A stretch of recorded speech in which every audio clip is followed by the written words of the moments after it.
Hello, today we will study the cardiovascular measurement. So first is the blood pressure.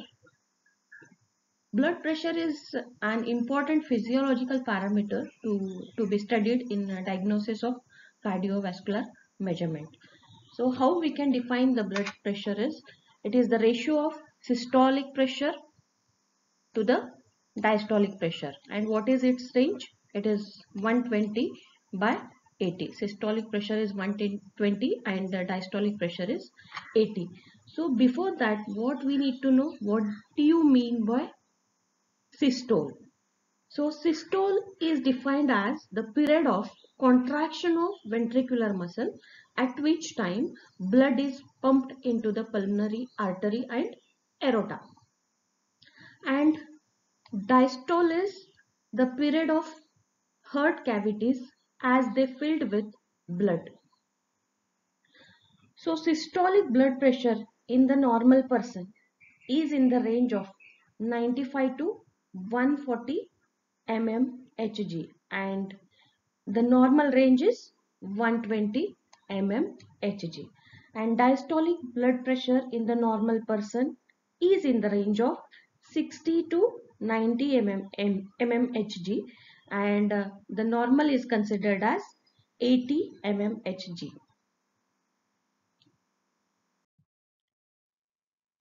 Methods of blood pressure measurement. There are two types are there, that is indirect method and direct method. In case of indirect method, this method basically consists of simple equipment and cause a very little comfort to the subject, also provide intermittent and less information. What happens? As it is an indirect type of measurement, this provides a intermittent and less information, and it give a little discomfort to the subject. And in case of direct method, what happens? This method provide continuous and much more reliable information. If the case is critical, this direct blood pressure measurement is preferred, and if it is not so critical, indirect method of blood pressure measurement is preferred. So indirect method of blood pressure measurement using sphygmomanometer and stethoscope. This is called as sphygmomanometer and this is the stethoscope.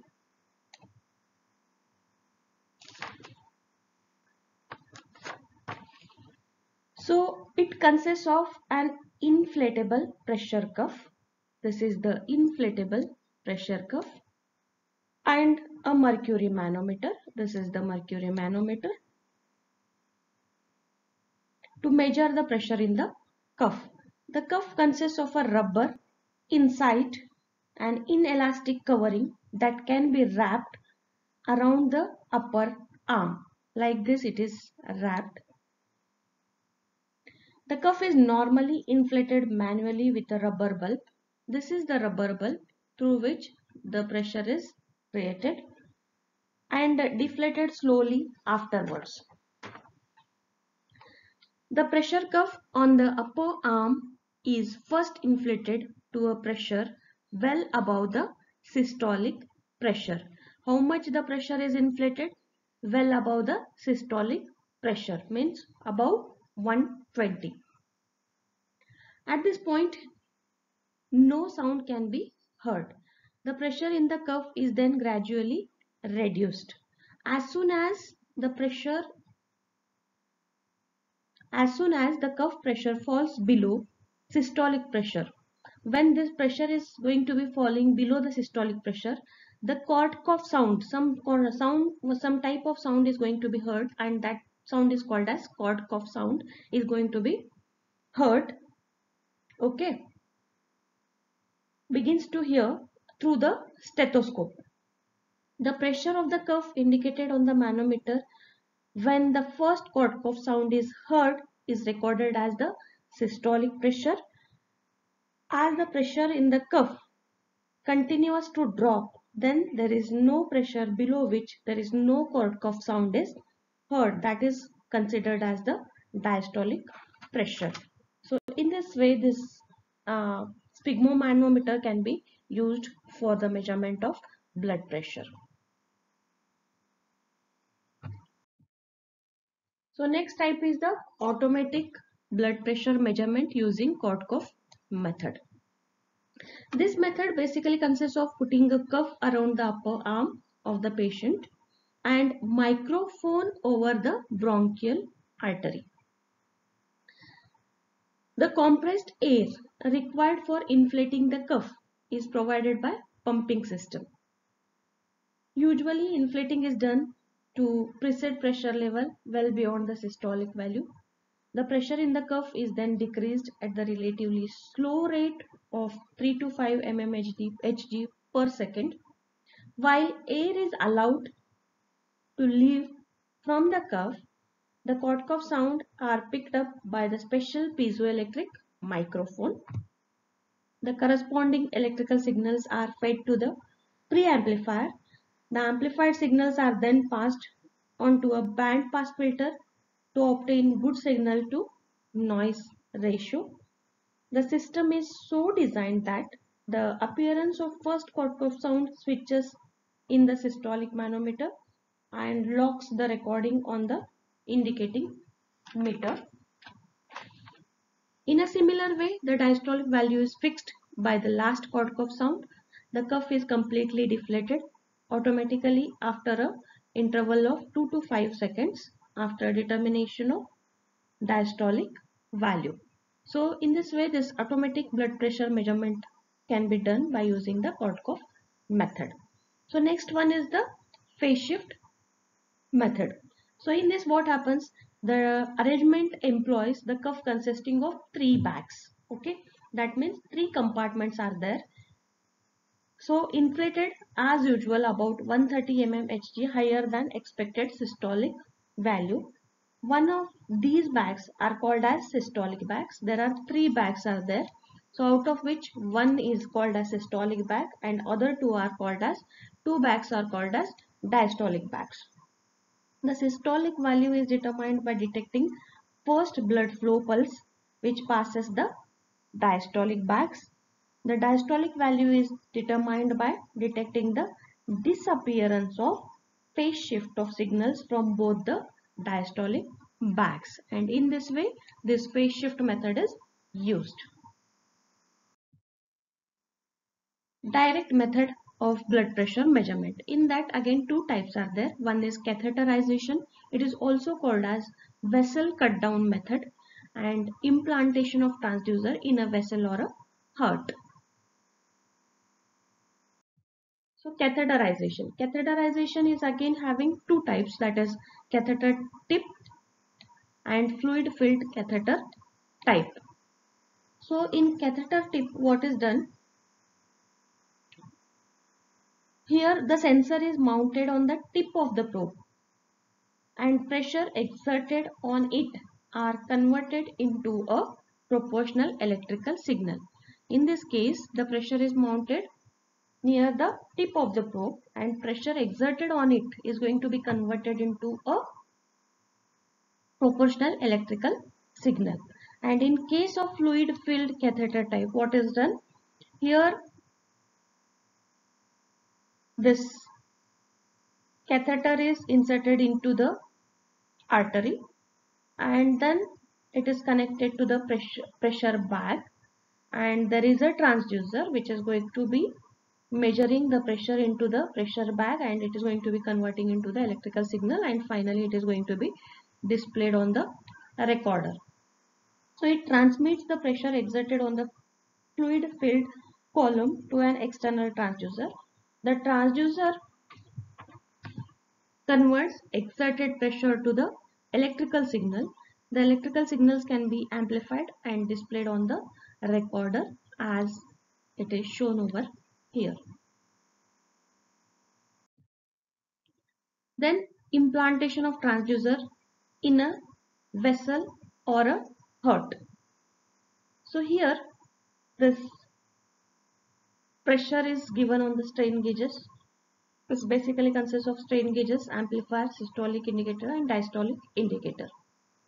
Transducers can be implanted into the wall of the blood vessel or into the wall of the heart itself. Four semiconductor strain gauges are bounded to the inner surface of the pressure sensing diaphragm. A popular size is about 4.5 mm in diameter and thickness is about 1 to 2, 1.2 to 1.3 mm. The four semiconductors are connected in bridge fashion. When the blood pressure increases on the diaphragm, the inner surface is stressed. The strain gauges are so located so that two of them two of them are in tension while two of them are in compression. When bridge is excited, an output voltage proportional to the blood pressure can be obtained. Then from that, the systolic indicator gives the systolic blood pressure measurement and diastolic indicator gives the diastolic blood pressure measurement.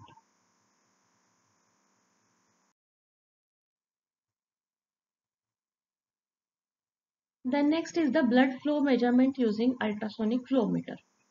This basically consists of a detector, RF amplifier.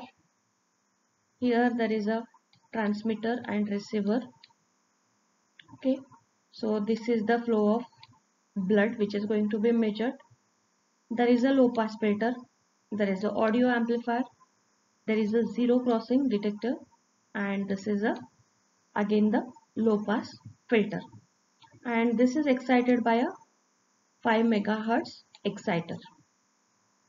A piezoelectric crystal is used to generate the ultrasonic waves. The frequency of electric excitation is in the range of 3 to 10 megahertz. This wave is made to incident on the blood using transmitter crystal.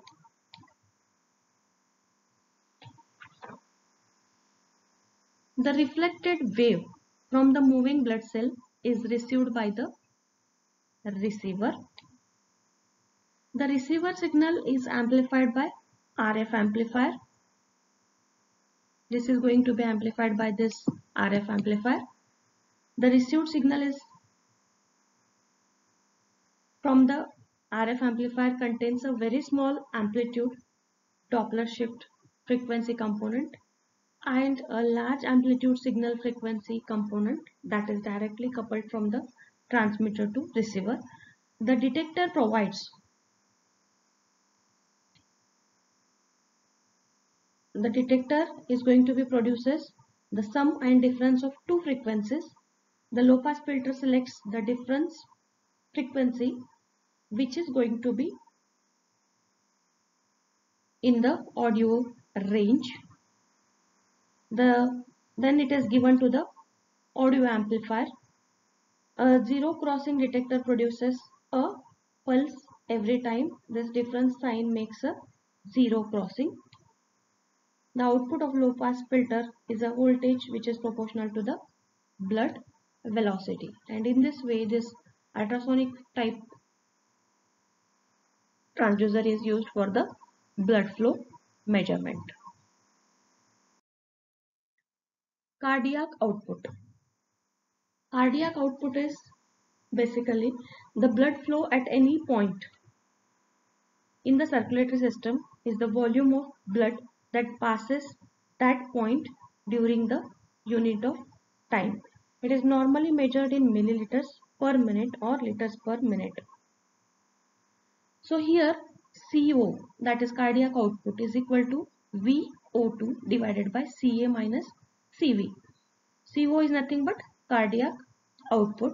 VO2 is oxygen consumption in milliliter of pure gaseous oxygen per minute. Ca is nothing but the oxygen content of arterial blood, and Cv is nothing but oxygen content of mixed venous blood. Then cardiac rate. Cardiac rate is the speed of the heartbeat measured by the number of contractions of heart per minute. Thank you. Thanks a lot.